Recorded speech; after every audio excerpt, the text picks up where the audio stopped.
So in terms of prayer, we have the five daily prayers as we previously discussed, and in terms of a walkthrough, we have ritual steps we do where we first have to cleanse ourselves through wudu, and our wudu is just putting water on our hands, our face, our body to make sure we're clean before we begin our dialogue with God.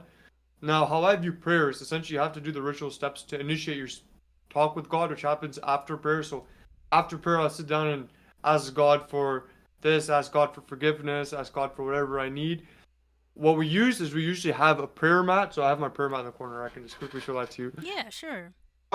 100 different prayer mats, some from Turkey, some from Pakistan, some from Awesome. Saudi Arabia, but this is the one I'm currently using. It's not my actual go-to. It's just the one that's closest to me, to be honest. Cool. And how we do it is, so how we do prayer is we want to face Mecca. I know there's some crazy interpretations out there talking about, oh, it's Petra, not Mecca. That's absolute bogus. It's we face towards Mecca. Originally, fun fact though, the during the earlier revelations in the prophet's life, they used to pray towards Jerusalem, but they changed it to Mecca afterwards. So Jerusalem is considered the second holiest site in Islam. And to add some, I do want to plug in the plight of the Palestinians here, as well as all the other conflicts that are going on around the world. May God grant them steadfastness and mercy. And not just to the Muslim Palestinians, but also to the Christian Palestinians who are also being genocided. Very clear genocide.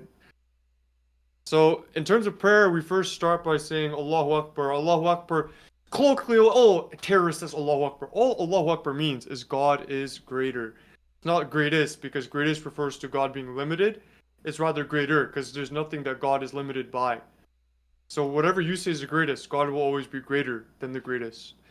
And then we say certain things and we do Surah Fatiha, which is A'udhu Billahi Minash Shaitanir Rajim, which is basically asking God to provide us sanctity from the devil. Bismillah Rahman Rahim, which is God is the most merciful and the beneficent. I can get you specific translations if you want. And then Surah Fatiha in English goes as so.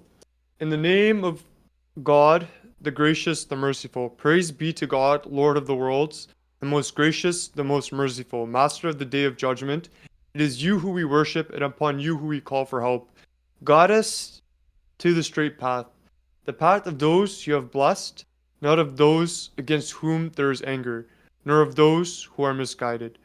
Then we will go into a different surah of the Quran. I usually just do this surah right here, which is considered the one of the best surahs in the Quran. It is called Surah Ikhlas. Now, it's one of the shortest actually, and it goes, say He is Allah the One, Allah is eternal and absolute. None is born of Him, nor was He born, and there is none like Him. And then so we have the straight right. Sorry. So we go straight here, then we go bow, and then we say something else, and then we go up here, and then we go into what is called sujood. I'm doing this quickly. You guys can easily Google or YouTube it. I'm just going to add the facts information that might be a bit harder to Google. So sujood is when you prostrate and your head touches the ground. I do believe the Orthodox denomination does that as well. And essentially, prayer is done specifically for that moment of sujood. So sujood is where prayer is perfected. And then there's other things that happen. So usually it's breaking down for Fajr, they do two. Then there's four for Dhuhr, so there's four rakah. So rakah is when you go down, up, sujood, and then go back up essentially. And there's four for that. There's four for Asr, there's three for Maghrib, and there's four for Isha. Then they have other prayers as well that you can add on to it, which is four, four, three, and then I believe it's three and two, and then it's four and two, four, and then two and two. Four and two, sorry. So it's four. I believe so. I believe so. I'm pretty sure I said that correctly. Anybody in the comment section can clarify me on that. But the essential prayers were the ones I stated previously, according to Imam Malik. Anybody can read his Muwatta, open up the page. I can probably should have the book over here, but it's in London right now, actually. Okay. Now, Yeah.